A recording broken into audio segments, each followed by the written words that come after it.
Perfeito. Então, estamos aqui com a Sister Castro. Uhul! Sister Castro, como você sente agora no final da sua missão? Eu confesso que me sinto muito nervosa. Eu, ao mesmo tempo que estou muito feliz por ver minha família, para voltar para casa, mas eu sinto muito nervosa e triste por estar indo para casa. Imagino. E, Sister Castro, se apresenta rapidinho. Qual é o seu nome? Sister Castro, né? Quantos anos você tem? Então, eu sou Sister Castro, eu tenho 20 anos e eu sou de João Pessoa, Paraíba. Estou servindo a missão há 19 meses. E você tem irmãos, Sim. irmãs? Tenho dois irmãos mais novos, tenho um de 18 e um de 8 anos. E. É, sou a mais velha. Que legal. E, por que você decidiu vir pra missão? Então, eu cresci escutando as experiências que o meu pai ele compartilhava da missão. E eu sempre achei, nossa, eu preciso compartilhar com as pessoas a alegria que eu sinto de servir a missão também. Então, realmente, estar aqui é um sonho realizado desde criança, de ajudar as pessoas. Imagino. E a missão tem muitas experiências, né? A gente aprende muitas coisas. E você serviu em várias áreas também, né? Sim. Quais áreas você serviu? Servi em Lucas do Rio Verde, Cáceres, Morada da Serra, Verdão, Tijucal, Primavera, Tijucal de novo, Marechal e Lucas de novo. Nossa. Imagino que você desenvolveu um amor muito grande por todos os membros, todas as pessoas, os pesquisadores. E qual batismo, né? Qual recém-converso foi mais significativo pra você? Então, em Verdão, nós ensinamos a Dona Zenaide. Ela é uma senhora que amava receber a gente, ela muito adorável, sempre conversava, amava receber a gente na casa dela. Mas ela nunca aceitava orar para perguntar sobre o batismo. É verdade. Ela sabia que o livro de Mórmon era verdadeiro, ela ia na igreja, mas ela não queria perguntar a Deus se ela precisava ser batizada, porque na cabeça dela ela já era batizada. E a gente ensinou, a gente convidou, a gente ia com membros, a gente fez tudo que estava ao nosso alcance naquele momento. E a gente via que ela não ia progredir, ela não queria perguntar a Deus. Mas passou algumas semanas, teve a transferência e nós sentimos que deveríamos ligar para ela. E eu lembro que a gente ligou para ela, ela não tem WhatsApp, a gente só ligou pelo chip normal. E ela falou que um dia antes ela tinha orado ao Senhor para perguntar sobre o batismo. E ela falou: Senhor, se eu preciso ser batizada na Igreja de Jesus Cristo, que o Senhor me mostre na Bíblia. E ela abriu aleatoriamente a Bíblia e ela encontrou uma escritura que falava sobre o batismo. E ela falou: eu quero ser batizada. E naquele mesmo dia a gente colocou uma data de batismo para ela. E foi muito emocionante o batismo dela, foi muito emocionante ver o progresso dela. E em o festival que teve da Estaca Cuiabá, eu pude reencontrar ela e saber que ela estava firme e foi muito emocionante. Nossa. Eu lembro ensinando ela, né? Eu lembro que tivemos várias experiências com ela também, que ela tinha orado aquele dia, a gente chegou na casa dela e foi uma experiência maravilhosa pra ela. Tipo, ela sentiu muito o espírito. Sim. E na sua missão, nós temos também, né, essas experiências que nós oramos e temos essa confirmação, às vezes na hora, às vezes um dia depois. Mas você gostaria de compartilhar alguma experiência assim, que você recebeu uma resposta direta assim? Nossa.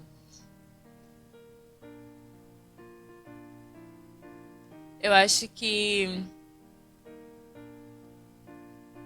Eu lembro que eu estava em uma divisão com a Sister S. Almeida. E a gente estava contatando na Avenida 8 de Abril, na Rua da Capela. E a gente estava contatando as pessoas e tudo mais. E eu lembro que naquela época foi muito difícil para mim, foi um momento muito delicado. E nós encontramos o André, que ele, no primeiro contato, ele aceitou uma data de batismo. Isso foi há mais ou menos um ano atrás, a gente não tinha esse novo batismal. E ele aceitou a data de batismo ali na hora e a gente, tá, mas ele aceitou e vai cair. Estranho. E eu lembro que a gente começou a ir na casa dele, era muito longe, tipo, era divisa com a área do escritório, então era muito longe da nossa casa, a gente tinha que ir todos os dias porque ele não tinha telefone. E a gente tava nervosa, tipo, a gente ia lá, ensinava ele, e parecia que, tipo, ele não ia progredir porque ele bebia e a gente não sabia. Ele, às vezes a gente ia lá, ele não tava, então ele era mais uma pessoa que a gente ia cortar. Mas a gente realmente orou muito, muito, muito mesmo, para que ele pudesse estar na igreja, que ele parasse de beber, que ele pudesse progredir. E eu lembro que ele realmente cumpriu com os compromissos. Ele foi na igreja, ele levava os pais dele e ele foi batizado, acho que 2 dias antes de eu ser transferida. Então foi um batismo que eu realmente pude sentir que o Senhor, ele responde nossas orações e que aparentemente as pessoas não vão progredir, mas o Senhor prepara elas para esse momento. Nossa, que experiência, eu amei. E que você conseguiu assistir o batismo também, foi muito legal. E qual foi a sua companheira nessa época? Foi a Sister Guedes. Sister Guedes. Já morreu. Falecida. Falecida. Mas você passou 2 transferências com ela, né? Uhum. E você tinha quantas companheiras total na missão, você lembra? Na missão, tá.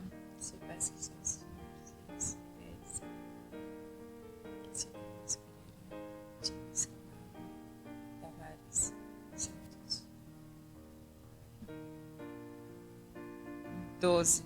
12 companheiras. Nossa. Fora do CTM. Fora. Tipo, tá. no campo. Que legal.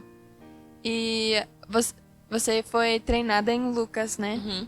Que legal. Então, em Lucas, você sente que foi difícil adaptar na missão? Que você passou por um período de adaptação? Então, eu acho que pra mim foi tranquilo, porque a área de Lucas do Rio Verde é uma área muito boa. É minha área favorita. Os membros também, né? São perfeitos, são incríveis. Mas, sim, eu tive muitas dificuldades. Acho que minha maior dificuldade no meu treinamento, na minha missão, na verdade, era falar com as pessoas na rua. Tive esse bloqueio muito grande. Eu não conseguia. Eu tentava colocar muita coisa na minha cabeça. As pessoas precisam do evangelho, você precisa falar com elas. Mas eu tive uma treinadora que me ajudou muito, a Sister Paz, falecida também. Ela realmente me ajudou muito, muito, muito, muito. Eu sou muito grata pela treinadora que tive, pela área que eu nasci. Realmente, eu precisava estar ali naquele momento com ela, naquela área. Foi incrível. Nossa. E que bom que você tinha uma companheira para te ajudar nessa parte da missão. Você tem alguma dica que você daria para alguém que tá chegando na missão? Alguma dica ou coisa que você faria diferente? Sim, eu acho que seguir o Espírito é algo que a gente precisa aprimorar durante toda a missão. E eu sempre tive na minha mente, antes da missão, minha vida inteira na igreja, eu tinha muita dúvida entre diferenciar entre a voz do Espírito ou a voz da minha mente. E, nossa, isso foi muito confuso para mim. Mas eu acho que um conselho que eu daria é ter coragem de seguir o Espírito. Não é somente ouvir, mas é ter coragem, segui-lo e ir em frente. Porque muitos milagres eles acontecem quando nós temos essa coragem. E eu falo por experiência própria. Muitas vezes eu deixei de ouvir os sussurros do Espírito E muitas coisas deixaram de acontecer. Então o conselho que eu dou é: tenha coragem de seguir o Espírito. Acho que o Espírito é algo que é muito valioso na missão. Que não podemos fazer nada sem o Espírito. Mas, muito obrigada. Agora vamos falar um pouquinho sobre o livro de Mormon. Você tem uma experiência no livro de Mormon ou algo para começar? Sim. Eu lembro quando eu fui sua companheira. Eu estava passando por um momento muito difícil na minha família. Eu descobri que o meu irmão, ele se afastou da igreja, desistiu de se preparar para a missão e saiu de casa e não tinha contato nenhum com ele, foi um caos. E eu lembro que durante toda a minha vida na igreja, eu nunca terminei de ler o livro de Mormon completo, eu sempre estacionava em Alma. E eu lembro que em uma entrevista o presidente ele prometeu para mim que ao terminar de ler o livro de Mormon completo, eu ia ter uma bênção muito grande na minha vida. Mas eu não esperava o que era, eu não fazia ideia. E eu lembro que eu terminei de ler o livro de Mormon no P-Day, no estudo pessoal. E eu lembro que eu terminei o último versículo do livro de Mormon 8 horas da manhã, quando o P-Day começou. E eu lembro que eu peguei o celular e recebi mensagem do meu pai falando que ele tinha entrado em contato com meu irmão, que ele tinha ido para o instituto e estava se preparando para ir para o FSY. Então eu realmente pude ver que o livro de Mormon ele é um livro de poder, que ele é muito mais além do que escrituras sagradas, mas ele é uma testemunha viva de Jesus Cristo. Nossa, muito obrigada. Você gostaria de prestar o seu testemunho agora para as pessoas que estão assistindo, para o seu irmão também, se ele assistisse o Stavcast? Sim. Então, o meu maior testemunho, minha maior convicção que eu tive durante a missão, é de que Jesus Cristo, ele vive de fato. Nós andamos lado a lado com Ele todos os dias, nós aprendemos diariamente com Ele. Nós temos a força que Ele nos dá, porque a missão ela é muito desafiadora, é muito mesmo. Mas o Salvador Jesus Cristo, Ele tornou possível. Ele passou por muito pior que a gente, mas por essa razão Ele entende perfeitamente o que sentimos. Que muitas vezes a gente se sente, nossa, mas eu não sou uma missionária como eu queria ser ou se comparar, mas nós individualmente temos dons e talentos e testemunhos individuais que ajudam as pessoas que só você poderia fazer isso naquele momento.